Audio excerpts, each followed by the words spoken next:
Hello and welcome back to the Great Unexplained Debate. Now, I'm posing questions to Geoff Adams, Yvette Fielding and Cath Howe about paranormal programming. I want to throw something out now, is that because of the amount of paranormal programming out there, do you think the market's saturated? No, I don't think the market's saturated. I think it's a fantastic opportunity for all these the paranormal programs and so on, all the people that make them, the people that are interested in the fans.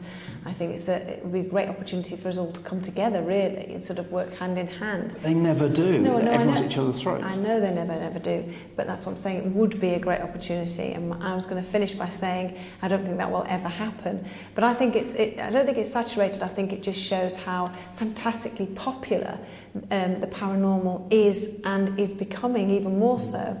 I mean, we've been, doing Most Haunted now for a good many years. And at one point I was actually thinking, oh gosh, it might be, not as popular as it used to, but goodness me, it really has. It's doing incredibly well, more so than ever before. So, no, I don't think it's saturated. I think it's fantastic. I think it's a real compliment to what we do.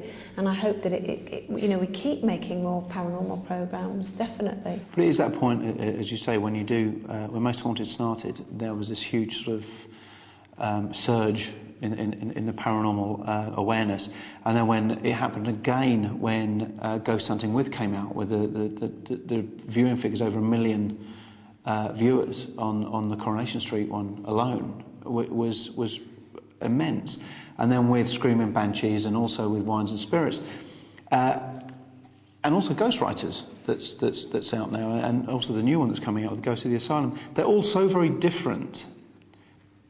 But there are so many more that are copies. Is that what's ruining the market? Or should we all slow down? Or, like you say, should we all get together in one big happy commune and do the paranormal? But it's not ruining the market, though, is it? Really, it's not. It's making people even more so aware of what's out there and keeping the interest alive and afloat. Really. Yeah.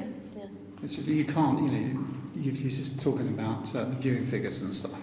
But it has to be a good program. It can't just be a paranormal program so people are going to watch. It has to be made really well. It has to be done properly.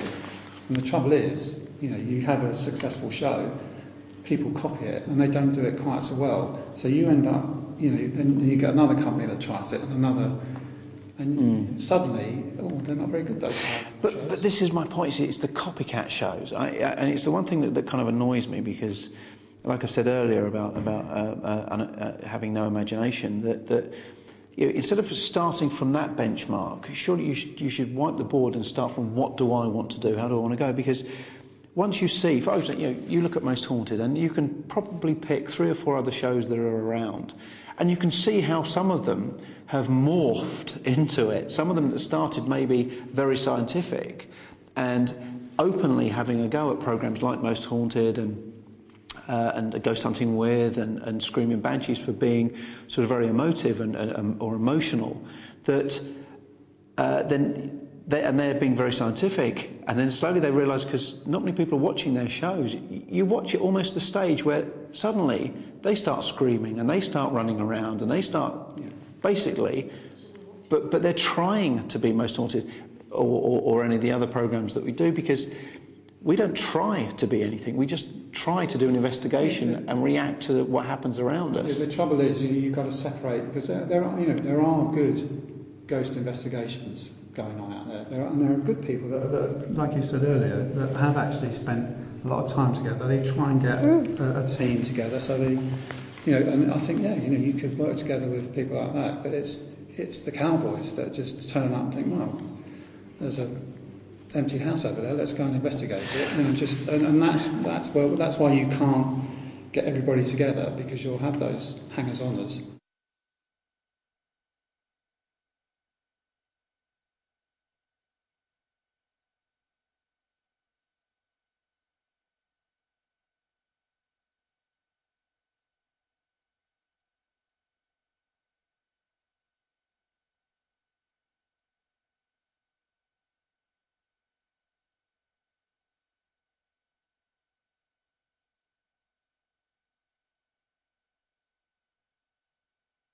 I think it's fantastic, you know, the more we're talking about it, it's making me think. I really do. I think it's fantastic that, you know, there are all these different programs and people out there, they're so keen on it, and I think, you know, I hope it continues for many, many years, you know, and all the different paranormal groups, and it's just fantastic, you know, we're all in it together. And, you know, I always remember, it always startles me, we were in America and we'd just finished doing a show, and I did a radio interview.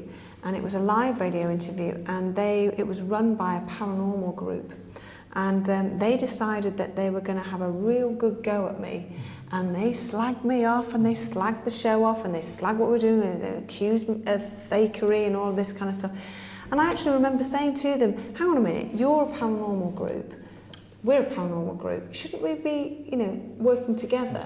Which is kind of what you were talking about earlier. We should be working together. Why are you trying to, you know, make me look bad, make what we're doing bad?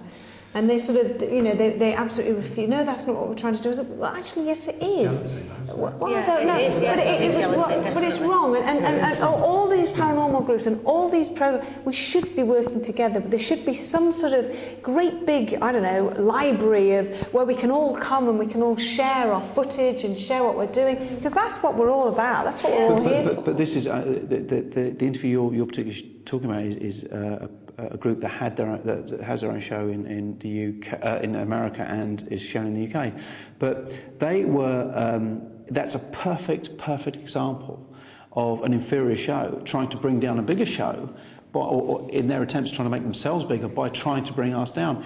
And I remember that interview, and all they did was talk to you about stuff that was 5 or 6 years old. Their researchers hadn't done their jobs properly, which makes you think, if they're going to go into an interview without the correct information, what are they going into their paranormal investigations with? And things, you can go on YouTube and you see that there are so many accusations of fakery on there which are quite severe, and they really are. Some of the accusations against this particular group, I'm surprised they're still making television. And it's funny, this is one of the groups I was talking about that have almost morphed into where we are with Most Haunted. But they actually did send a letter of apology. They emailed me and apologised and asked if we would go back on again, but I didn't even give them a cursive response because they didn't deserve one, because it was just a childish, immature and very, very unprofessional way of conducting themselves.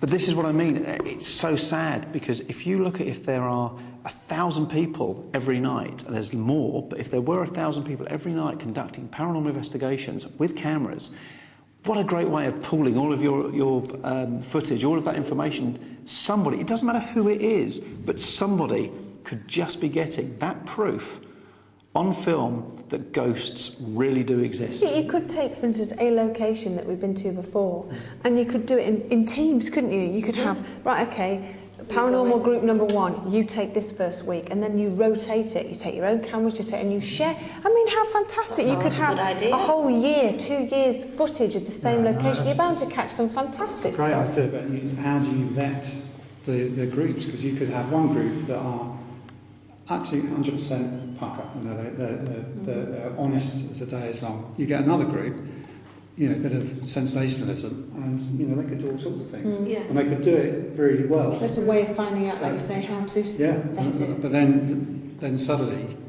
we all get tarred with that same brush if they get found out. Right, well, I'm going to have to stop you there, because we are going to have to leave this night. We've run out of time. But you are going to stay, because we are going to carry on and do another show. So please join us next time, where I continue this very, very interesting debate. Thanks for staying with us.